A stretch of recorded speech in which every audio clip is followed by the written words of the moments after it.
함께 만드는 언론 미디어 합동조합. 여기는 국민TV. 함께 만드는 언론 미디어 합동조합. 여기는 국민TV.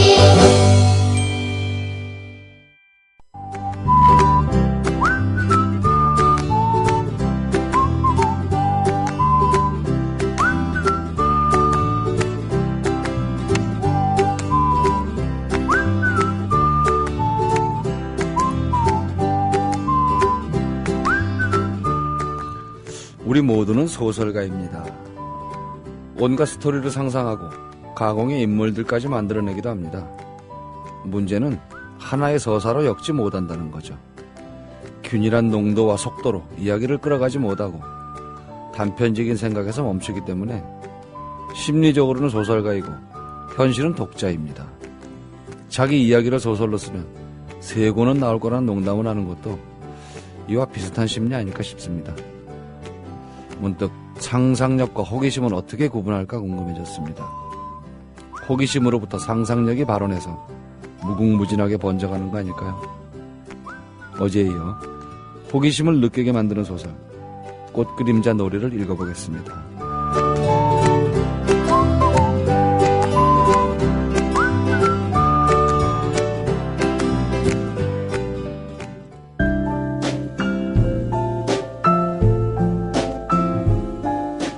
뇌에는 근육이 없습니다. 최근 섹시한 뇌를 위한 체육관 국민라디오 전영권의 30분 책 읽기. 네, 지난 시간에 이어서 하흥백 평론가 모시고 박소연 소설 꽃그림자 놀이 이야기를 나눠보겠습니다. 선생님 안녕하세요. 예, 안녕하세요. 예, 이제 지난 시간에 전반적인 17, 18세기 정조시대의 얘기를 쭉 이렇게 말씀을 해주셨고, 이번 시간에는 이제 책의 재밌는 부분을 좀 소개를 한번 해주시죠. 예. 이 소설은 저번 시간에도 제가 말씀을 드렸는데, 에피소드들이 상당히 재밌고요. 본줄기를 다 말씀을 드리면 아마 요즘 뭐라 그러나요? 뭐, 예고편을 보여주고 스포일러가 스포일러죠. 그렇게 해서 어쨌든 한 집을 둘러싼 귀신 이야기인데 그 속에는 또 사랑이 담겨 있습니다.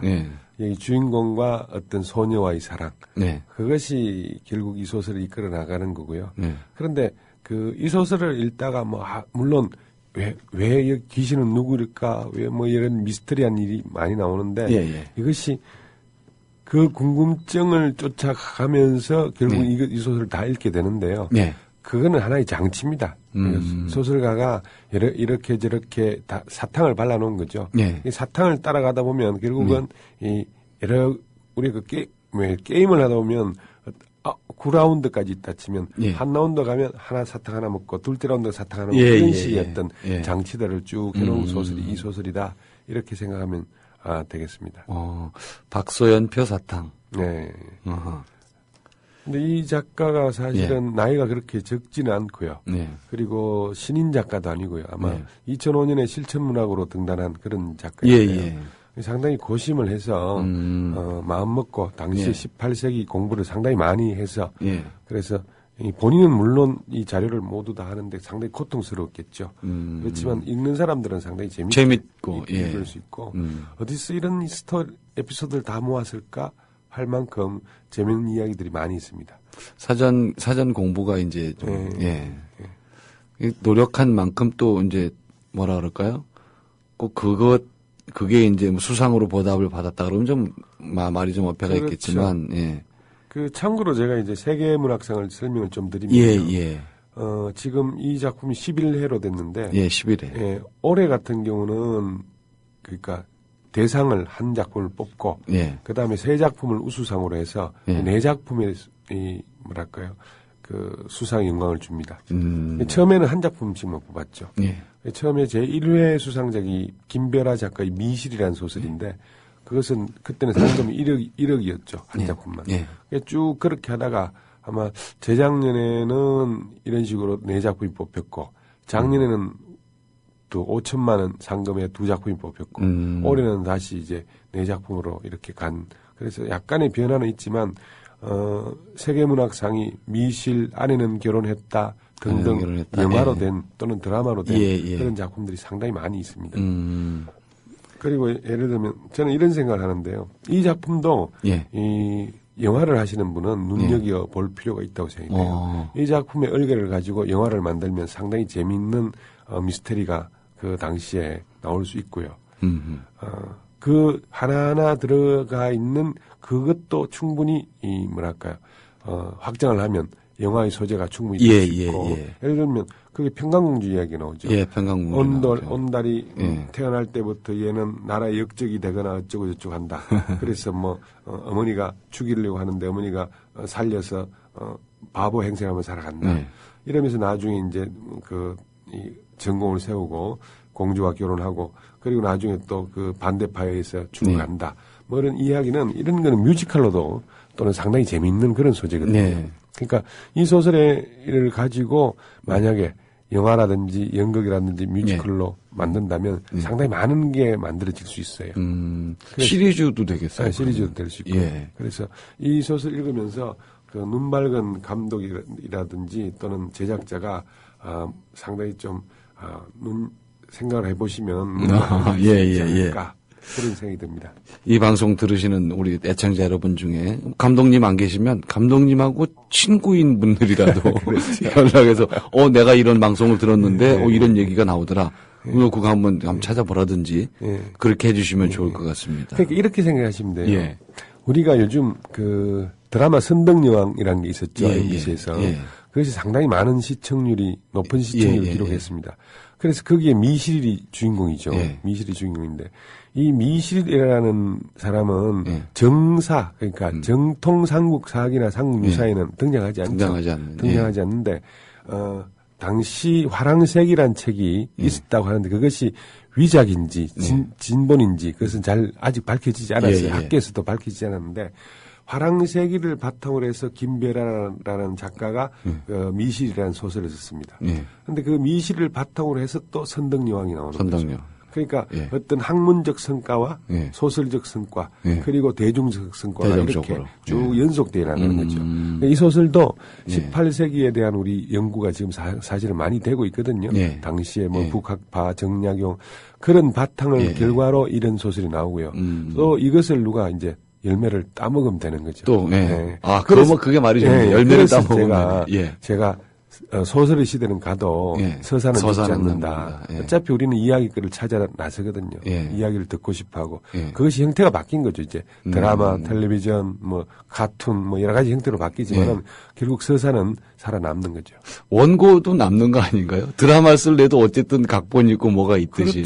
그렇죠. 뭔가 써야 되는 쓰는 행위는 남을 것 같아요. 남겠죠. 그러니까 저는 그런 생각을 하는데요.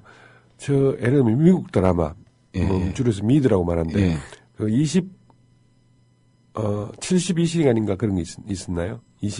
글쎄요, 저는 잘 모르겠는데. 24시인가 하여튼 무지 재밌더라고요, 이거 보니까. 그런 걸 보면 아직 우리나라의 서사의 힘이 외국보다 못하다. 미국이나 또는 유럽보다는 못하다. 이런 생각을 해요. 그러니까 물론 우리 작가가 들으시면 화를 내겠지만은 소설도 세계적인 수준과는 아직은 차이가 있다. 그런 생각이 들고요. 시는 아닙니다. 시는 순간적인 직관으로서 세계가 다가오기 때문에 우리 시의 수준이 세계적인 수준입니다. 그런데 소설은 아직도 세계적인 수준으로 가려면 조금은 우리 작가들이 더 노력해야 되지 않을까. 스케일도 더 키워야 되지 않을까. 그리고 소재 발굴도 훨씬 다양해져야 되지 않을까. 그런 생각을 합니다. 그런 것이 지금 우리 선생님 말씀하시는 게 이렇게 작가들이 거기에 대해서 조금 더 연구를 하고 더 이제 작품 발표도 하면은 소설이 지금 이렇게 사위고 있는 그 속도보다는 조금 이렇게 연장이 되지 않을까요? 그러면? 그러니까 이렇게 생각하시면 되는데요.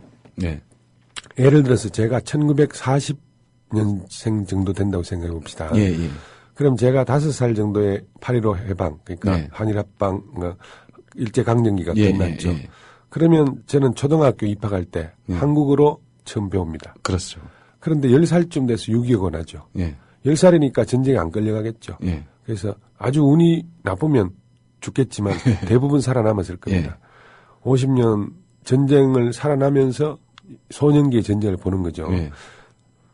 바로 박완서 같은 분이 그런데요. 약간 그게 약간 나이가 더 많았지만 뭐 김주영이라든지 이런 분이 다 그렇습니다. 그리고 20세쯤 돼서 대학을 갖다 치면 그때 4.19와 5.16이 4.19, 5.16이 나죠. 그리고 나이 40쯤 됐을 때 이제 이 광주 민주 항쟁을 보는 거죠. 그러면 이분들은 자기 이야기를 써도 소설입니다. 그러네요. 자기 이야기를 써도 6.25도 들어있고 대하 소설이 다 나오는 거죠. 예를 들면 6.25를 다룬 그 소설 중에 김원일 선생의 마당 깊은 집이라는 소설이 있고요. 마당 깊은 집. 이동화 선생의 장난감 도시라는 소설이 있고요. 또 김중현 선생의 고기잡이는 갈대를 꺾지 않는다 이런 소설이 있는데요. 이건 다 소년의 시각으로 본 6.25 전쟁 때 그리고 직후 이야기들이에요. 그냥 자기 관찰한 것만 써도 소설이 됩니다. 그러니까 이분들은 작가적으로 보면 개인적으로 보면 불행했을지 모르지만 작가적으로 보면 굉장히 축복받은 시기를 분들이죠. 근데 요즘은 어때요? 다 비슷합니다. 남자 뭐 대학 가고 군대 갔다 와서 뭐 직장 취직 시험 몇 번 떨어지고 그만한 경험과 고만고만한 삶을 다 공유하고 있는 거죠. 특별한 삶이 없는 거예요. 한 70년대 후반부터 태어났다 그러면 그러네요. 그렇죠. 아주 어릴 때 5.18 이후에는 그렇죠. 뭐 특별한 사건이 없으니까. 없는 거죠. 뭐 월드컵을 봤다 뭐 이 정도인데 그때 온 국민이 다 공유한 뭐 그런 거. 자 그러면 이 사람들이 작가가 되었을 때 무엇을 해야 되느냐 이런 문제가 남죠. 과거의 작가들은 자기 이야기나 자기 엄마 이야기나 아버지 이야기를 쓰면 되는데 이제는 다 비슷해요. 쓰면 자 그럴 때 돌파할 수 있는 방법이 뭐냐? 바로 이런 소설이 하나가 됩니다. 그러니까 18세기를 공부해서 18세기를 상상력으로 가서 그 시대를 재현해 보는 거죠. 또 다른 상상이 있을 수 있죠. 예를 들면 뭐 이란의 왕자와 신라의 공주가 결혼했다. 야, 그러면 그때 도대체 어떤 일이 있었을까? 이런 상상력으로 나가서 그것도 되는 거죠. 그런 그 쿠시메르라는 이란의 서사시가 있거든요. 그게 그런 소재가 있습니다. 이란의 왕자가 신라에 와서 결혼해서 뭐 그런 이야기 있는데 동화로도 나오고 또 지금 경주 엑스포에서 그걸 또 무언극으로 상영하는 게 있거든요. 그러니까 작가의 상상력을 넓히는 것이 결국은 작가가 살아남을 수 있는 방법이고 지금의 이 소설의 위기를 타개할 수 있는 방법이다.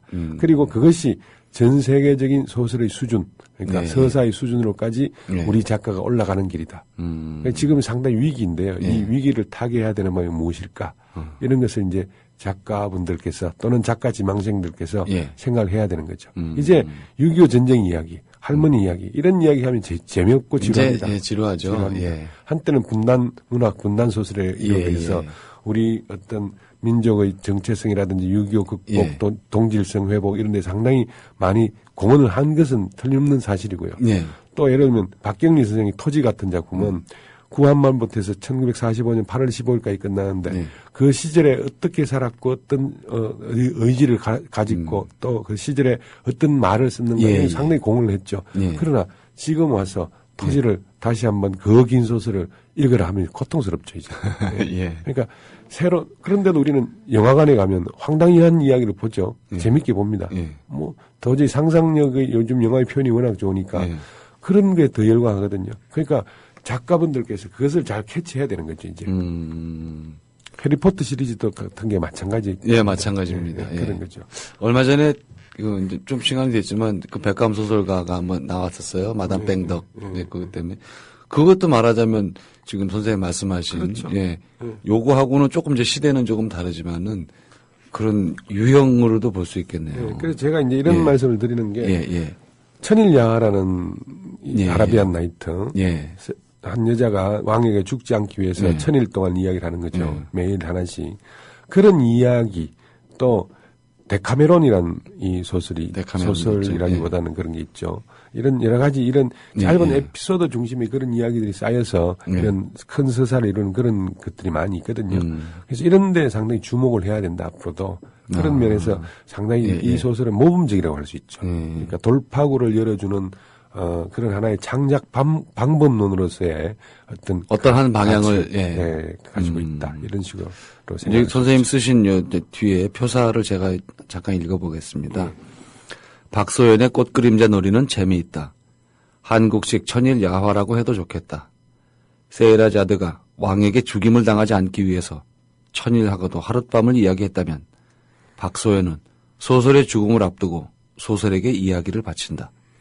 그것이 바로 본 소설 속에 들어있는 액자소설이다. 우아하고 날렵한 문체는 소설을 향하여 나비처럼 사뿐하게 날아간다. 밤이 새는지도 모르고 읽는 소설. 그런 소설을 박소연은 썼다. 이렇게 칭찬을 해주셨습니다. 예. 표사는 원래 예. 칭찬하는 겁니다. 아니, 이건 맞는 말씀이실 것 같고, 이제 선생님하고 이렇게 이거 심사 끝나고 답정호에서 사진 찍으시지 않으셨나요? 예, 그 사진을 제가 봤어요. 그래서, 그래, 이게 뭔가 있겠다. 이제 일반 독자분들은 평론가 그러면 골치 아픈 사람이다 이렇게 생각하시는 분들이 많거든요. 근데 사실은 평론가 역할은 여러 가지가 있는데요.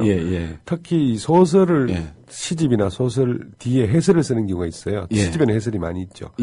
그런데 그것은 바로 독자와 시를 연결시켜주기 위한 그런 장치입니다. 그러니까 대부분의 평론가들이 쉽게 씁니다. 해설은. 쉽게 써서 이 시를 좀 더 독자들에게 쉽게 가져가게 하기 위한 그런 걸 하고요. 그다음에 또 표사 같은 뒤표지 추천글 이런 것도 쉽게 쓰려고 노력을 많이 하죠. 그렇지만 이제 전문 문학 잡지 이런 데 발표하는 평론들은 조금 더 어려워지죠. 그거하고는 좀 달라야겠죠. 그런데 예를 들어서 어떤 시인이 평론가에 부탁을 했어요. 네, 시집이 나오는데 해설 좀 부탁합니다. 그러면 부탁을 안 주는 것도 상관없죠. 부탁을 안 들어주는 건 상관없는데 부탁을 들어주고 그 시집 속에서 이 시는 이런 식으로 쓰면 안 된다, 나쁘다 이렇게 쓰면 그거는 황당한 이야기죠. 그럼 거절을 해야 맞죠. 그럼요. 그 부탁을 받았으면 이 시를 어떻게든 좋게 일단 좋은 점을 좋은 점을 그래서 알려주고. 한때는 이런 것을 주례사 비평이라 그랬거든요. 저는 주례사 비평도 있어야 된다. 요즘 결혼식에 주례 다 있지 않습니까? 그래서 평론가도 자기에 맡겨진 역할과 기능에 따라서 자기 역할을 해야 된다. 그런 생각을 가지고 있기 때문에 이 방송을 들으시는 분들은 평론가들이 글이라고 해서 어렵다 이렇게 생각하지 마시고요. 읽어보시면 재밌습니다. 오늘 또 말씀도 굉장히 이렇게 안 어렵게 지금 굉장히 재밌게 하세요. 아니요. 그렇게 들어주시니까 고맙죠. 이게 제가 이렇게 듣기에도 이게 우리 애청자 여러분들이 저 책은 한번 사봐야 되겠다. 저희가 소설은 많이는 안 했어요. 이제 제 생각이기도 하지만 사실은 이 정도 되면 세계문학상 우수상을 타면 여기저기 매체에 소개가 많이 됩니다. 그렇죠. 소개가 돼서 그동안은 이 정도 책 되면은 잘 안 하고 저희는 이제 인권 문제나 노동 문제 뭔가 좀 정말 가려진 이야기들 이런 건 우리가 한번 소개를 좀 해야 되겠다. 사람들한테 알려야 되겠다. 다문화 가정 얘기나 이런 걸 많이 했어요, 사실은. 저는 그런 생각을 하는데 늘 제가 그래도 문학 평론가이기 때문에. 옛날에는 문학 평론가 제가 등단할 때에도 평론가 그러면 일반적으로 문학 평론가고요. 그런데 요즘은 별 평론가가 다 있지 않습니까? 대중문화도 있고 하여튼 음식 평론가부터 해서 수많은 평론가 있는데 그래서 문학 평론가 인기가 많이 떨어졌어요. 그런데 저는 나와서 이 방송을 하면서 이 방송을 몇 분이 듣는지 모르겠지만 많이 듣습니다. 10,000명이 들으신다 그러면 이 책은 적어도 100권은 팔아야 되겠다. 더 팔 겁니다. 저하고 물론 상관이 제가 인쇄를 받고 있는 건 아니지만 그리고 누군가가 또 듣고 이거 영화로 한번 해봐야 되겠다. 이런 나름대로의 저는 욕심을 가지고 오늘 가서 약 좀 팔아야 되겠구나. 좋으신 생각이십니다. 또 이렇게 선생님이 이제 이 소설에 애정을 가지신 것 같아요. 굉장히. 그래서 지금 말씀하시는 게 그냥 단순히 주례사 비평이다 이런 게 아닌 정말 애정을 갖고 그렇게 말씀을 하셔서. 방금 말씀드린 것하고 맥락이 통하는 이야기인데요. 저는 제가 어제 방송에서는 제가 소설이 죽었다. 서사는 그렇게 말씀을 해갖고 절망적이다. 그런데 그래도 소설의 어떤 부활을 내심은 꿈꾸는데요. 소설 자체의 부활보다는 요즘 원소스 멀티유저라는 말이 쓰지 않습니까? 그러니까 소설이 핵심이 돼서 그것이 다시 영화가 되고 드라마가 되고 그래서 온 국민이 소설의 핵심을 또 다른 방식으로 또 즐기면 어떻겠습니까? 영화로도 즐기도 상관없죠. 그랬으면 좋겠어요. 단순히 그냥 시나리오 공모전도 물론 있겠지만 일단 소설이 지금 선생님 말씀하신 대로 원소스로서의 소설들이 좀 나오고 그게 다양하게 뮤지컬로도 가고 영화로도 가고 또 만화로도 되고 이렇게 해서 그래 주면은 정말 좋겠는데 우리 그래서 작가분들이 제가 뭐, 이제 예. 이 소설의 재미라는 측면을 계속 강조하고 소설이 재미있어야 된다. 과거에 당위성으로서 의무감으로서 소설이 있던 그런 시대는 지났다. 그렇죠. 이제는 재미있지 않으면 안 된다. 안 삽니다. 그래서 아무리 주제의식이 강하다 하더라도 재미가 없으면 읽지 못합니다. 그것이 소설의 특징이고요. 고통스러운 행위는 잘 안 하려고 그러죠. 재밌어야 하는 거죠. 네. 그래서 우리 작가분들이 조금 더 제 주변에도 물론 이제 소설가 이렇게 같이 이제 가끔 밥도 먹고 그러는 소설가들이 많이 있지만 고민들은 많이 해요. 고민들은 많이 하죠. 예, 아주 뭐 죽겠다고 그래요. 뭔가 제대로 그 선생님 말씀하시는 거를 다들 공감도 하고 있고 나는 내 나름의 어떤 돌파구를 가져야 할까 방향성 문제 때문에 굉장히 힘들어들 하는데 그래서 뭐 여러 가지 방법이 나오겠죠. SF 쪽도 있을 수 있고 뭐 여러 가지 이제 방법이 나올 수 있는데 그 찾아가는 것은 결국 작가의 몫입니다. 본인의 몫이겠죠. 그래서 작가가 된 거죠. 그러면 작가가 안 됐어야죠. 힘들다, 어렵다 하면. 그래서 저는 시인이나 작가가 괴롭다, 어렵다. 물론 괴롭고 어렵겠죠. 그렇지만 그것은 본인이 선택한 길이기 때문에 그 어려움과 괴로움을 이겨내야 되는 것이 바로 작가고 시인이다. 그러려고 또 죽어라고 응모하고 그랬잖아요. 그러죠.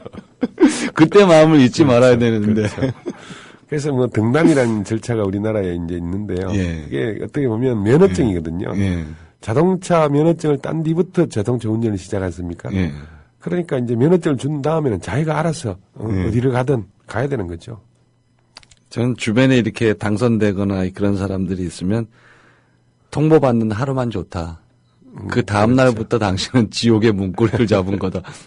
뭐 저도 뭐 별 잘 모르지만 그런 얘기를 좀 해요. 저도 뭐 시달리다 보니까. 그래서 저는 이제 박소연 작가가 앞으로도 이런 작업을 계속 하리라고 봐요. 그래서 지금 물론 이 작품이 저는 뭐 완벽하게 완성된 작품이다라는 생각은 하진 않습니다. 계속 발전할 수 있는 그런 과정에 있는 소설이다. 그렇지만 이런 어떤 우리나라의 서사를 모아서 변형을 한다는 것. 여기 에피소드가 전부 우리나라에 있는 전통 서사들이거든요. 그렇죠. 변형한 건데 그런 이야기는 우리나라 역사가 상당히 오래됐고 우리 민담이나 전설이 수없이 많습니다. 그런 데서 새로운 돌파구를 찾아가는 방식 중의 하나다. 그런 이야기가 되고요. 그리고 우리만큼 우리가 어떻게 보면 기록을 잘 해놓은 민족도 드물거든요. 유조실록만 해도 뭐. 조선실록, 조선왕조실록도 그렇고 뭐 의궤라든지 또는 성정원일기라든지 또 추안급 구간이라는 기록이 있어요. 그게 뭐냐면 포도청과 의금부에서 신문 조서를 기록해놓은 그런 게 남아 있습니다. 사건일지 같은 사건일지죠. 신문 기록인데 그것이 전주대학교에서 번역이 한글로 끝났습니다.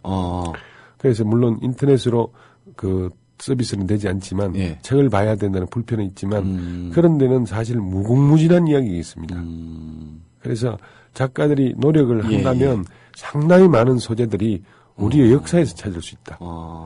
그리고 우리 역사라는 게 이 상상력은 한계가 있는 상상력보다 오히려 역사가 더 막혀 있지 않는 그러니까 상상력이 더 풍부한 그런 게 있을 수 있습니다. 그리고 우리 영화도 보면 광해라든지 뭐 그런 역사 속에서 성공한 영화들이 많이 있거든요. 그러니까 어떻게 보면 역사를 잘 뒤지는 것도 우리 작가들이 해야 할 일 중에 하나다. 고되지만 또 그만큼 성과도 있을 것 같아요. 그렇죠. 또 세계의 민담이나 전설 이런 걸 찾아서 그쪽에서 상상력으로서 우리와 연결시키는 것도 하나의 방법이겠죠. 우리 박소연 작가가 또 이제 광해나 그거에 못지않게 필적할 만한 원작 소설 하나 또 한 3년 기다리면 하나 나오려나요? 그 힌트 하나 주면요, 작가 여러분. 연산군 시대를 잘 조명하면 재밌는 소설이 나옵니다. 우리 박소연 작가한테 말씀해 주셨어요? 아니요. 오늘 처음으로 지금 공개적으로. 어차피 이거 방송 들을 거잖아요. 그렇겠죠. 들을 거니까 박소연 소설가가 이게 이렇게 생각을 한번 하셨으리라고 이제 믿겠습니다. 그래서 한 3년 기다리면 제가 이렇게 힘드실 테니까 3년이라고 말씀드린 거예요. 내년 가을이라고 하고 싶은데 너무 고생하실까봐 3년으로 말씀드렸습니다. 자, 제 10일에 세계문학상 우수상 수상작 꽃그림자 놀이입니다. 장편소설 박소연 소설가가 썼고요. 오늘 하흥백 문학평론가님께서 나오셔서 이게 이제 심사도 하셨고 어서 오늘 굉장히 책 소개나 이런 거를 시대 배경까지 말씀을 구수하게 재밌게 잘해 주셨습니다. 어찌 보면 진행자신 것 같아요. 저는 그냥 PD고 너무 말씀을 부드럽게 잘하셔서 오늘 여러 가지로 말씀 고맙습니다. 예, 감사합니다. 네. 네. 자, 우리가 이 욕망을 배제한 인생을 생각할 수 있을까요? 욕망 자체가 인생의 걸림돌이면서 또 동력인 까닭에 우리는 욕망과의 불편한 동거를 멈추지 못합니다. 인생의 그림자를 묘사했다고 할 수 있는 소설에서도 욕망이 광맥처럼 곳곳에 뻗어 있습니다. 소설가는 그걸 묻어놓고는 딴청 부리고 슬쩍 보여주고 때로는 낱낱이 파헤쳐서 독자를 전율하게 만듭니다. 욕망, 달콤한 독이고 씁쓸한 사탕입니다. 어쩌면 욕망이란 저자가 말한 그림자와도 같을 겁니다. 실체가 있고 빛이 있고 그림자가 있습니다. 여기서 실체란 현실 세계겠고요. 빛이란 무엇일까요? 저는 타인이라는 거울하고 이식된 가치체계라고 생각을 합니다. 그림자는 이 실체와 빛이 만들어내는 허상이면서 완전한 허상은 또 아닌 욕망이겠죠. 서로가 연결돼서 하나만 없어도 전부가 사라지는 구조입니다. 실체가 없는데 빛이고 그림자고 무슨 소용이며 빛이 없다면 그림자라는 자체가 없어집니다. 아울러 실체와 빛이 있다면 그림자는 당연히 발생하는 거겠고요. 우리는 결국 그림자라는 욕망과 공존하게 마련입니다. 그러나 그림자는 우리 마음이 그러는 것처럼 수시로 변합니다. 실체를 왜곡시키기도 하고 착각하게 만들기도 합니다. 소설도 이와 같은 존재라고 생각됩니다. 끊임없이 현실에 의한 그림자를 만드는 일. 누구라도 그 빛 앞에 서서 자신의 그림자를 만들어보게 하는 일이 바로 소설 아닐까 싶습니다. 햇빛이 강렬해지는 만큼 그림자도 더욱 짙어지는 계절입니다. 길이가 변하고 방향이 달라지는 것처럼 우리 마음도 숱한 변곡점을 지나는 중일 겁니다. 휴일 하루를 판타지와 추리 속으로 뛰어들면 어떻겠습니까? 우리 하흥백 평론가의 소개로 더욱 궁금해진 꽃그림자 놀이를 펼치는 순간 매혹의 세계로 진입할 거라는 말씀드리면서 오늘 순서 마치겠습니다. 책의 세계로 안내하는 길잡이 국민라디오 전영관의 30분 책 읽기였습니다.